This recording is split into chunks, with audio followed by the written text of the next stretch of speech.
ഏട്ടാ എന്തിനാ ഈ നട്ടപ്പാതിരാക്കി എന്നെ വിളിച്ചു വരുത്തിയ? നട്ടപ്പായര് ഈടാ, ഇതാണ് നൈറ്റ് ലൈഫ്. അത് ആസ്വദിക്കാൻ പഠിക്കണ്ടേ? നൈറ്റ് ലൈഫാ? ഓ, പണ്ടിതുപോലെ ഞാനും അപ്പൂപ്പനോട് രാത്രി നടക്കാൻ പോകുമായിരുന്നു. എന്നിട്ട് എന്തരി അപ്പൂപ്പനെ കാട്ടുപോത്ത് കുത്തിയിട്ട്. അതൊക്കെ ഒരു കാലം. നീ പേടിക്കണ്ട, ഇപ്പൊ കാട്ടുപോത്തൊന്നും ഇല്ല. കാട്ട് പന്നിയുള്ളൂ. എടാ, നമുക്കേ 2 മാങ്ങ എറിഞ്ഞിട്ടാലാ? ഈ രാത്രിയാ?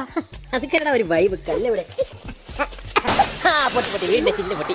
നീ വാ. നമുക്കേ ഒരു കോഴി പിടിച്ച് ചുട്ട് കഴിച്ചാലാ? ഈ രാത്രി 12 മണിക്ക് എവിടെ നടാ കോഴി? കാട്ടുകോഴി കിട്ടും. വേണ്ടല്ലേ, മാന്നെ പിടിക്കാം. ഈശ്വരാ, എന്താ ആലോചിക്കണ അളിയാ? നമുക്കൊരു ബൈക്ക് കിട്ടിയെന്നെങ്കിലേ നേരെ പൊന്മുടി വെച്ച് വിടായിരുന്നു. പൊന്മുടി വേണ്ടേ? ചുറ്റിപ്പാറ പോയാലാ? അതാ മുട്ടക്കുന്ന്. നടന്നു കയറാം, ബൈക്ക് വേണ്ട. പോല കുറച്ച് കഴിഞ്ഞ പുലി ഇറങ്ങും, അതുകൂടെ കണ്ടിട്ട് പോ. ഇനിയിപ്പോ നക്ഷത്രം എണ്ണിക്കൊണ്ടിരിക്കാം.